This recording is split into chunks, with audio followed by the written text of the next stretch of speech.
What's going on, She-Hulks and Gremlins? Welcome to another episode of Mon Toyz. And yes, it feels like I'm right behind the backdrop where you can see it's an old WWE wrestling ring.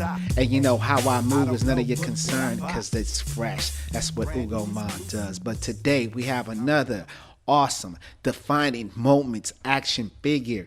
I present to you, Ric Flair. Oh yes, now this Ric Flair action figure is by it's pretty dope, man. The reason why I like it so much is look at his coat. It's so soft and furry, and it's like almost like, you know, if I was an action figure, I'd be wanting to, which I am, I would want to be covered in this type of clothing.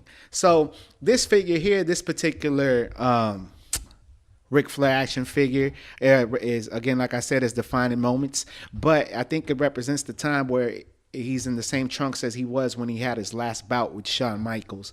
You know, when Shawn Michaels told him that I love you, and that was the end of that. And then he went to TNA, but we're not going into that. We're talking about this action figure. This is a cool action figure too because it comes with the World Heavyweight Wrestling Championship belt. And what I've noticed too, that it has these red dots around the belt. You know, usually like I think the one Ziggler has in one of the elites, it doesn't have that. And it'd have been cool if in the nameplate it would have had Ric Flair, but then, you know, I guess that's just getting too much into detail. But the face, you know, it could have been cool if they would have got him wooing instead, because he looks like really depressed. You know, and I don't like to think of Ric Flair like that. I like him as exciting, you know, limousine riding, jet flying, you know, longest line, oldest ride. Oh, I got that messed up. Look at me butchering his lines. But this Ric Flair figure, of course, it has many points of articulation.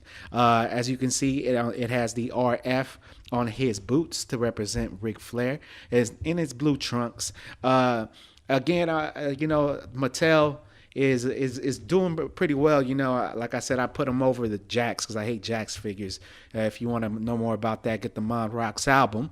But I wish his fingers had pivots, man. You know, I like how in the fingers though you could see these little what do you call them? Tape bands or like tape around his fingers, which is pretty cool because, you know, Ric Flair I think used to do a lot of eye poking, you know, and if they could have gave us like two fingers, we could have, you know, posed them as poking someone's eye. You know, he's also the dirtiest player in the game, so we had to do one of his infamous shots where he is actually hitting Hulk Hogan right underneath the belt. And the reason why we chose Hulk Hogan was because this was one of the WrestleManias that was going to happen but never did.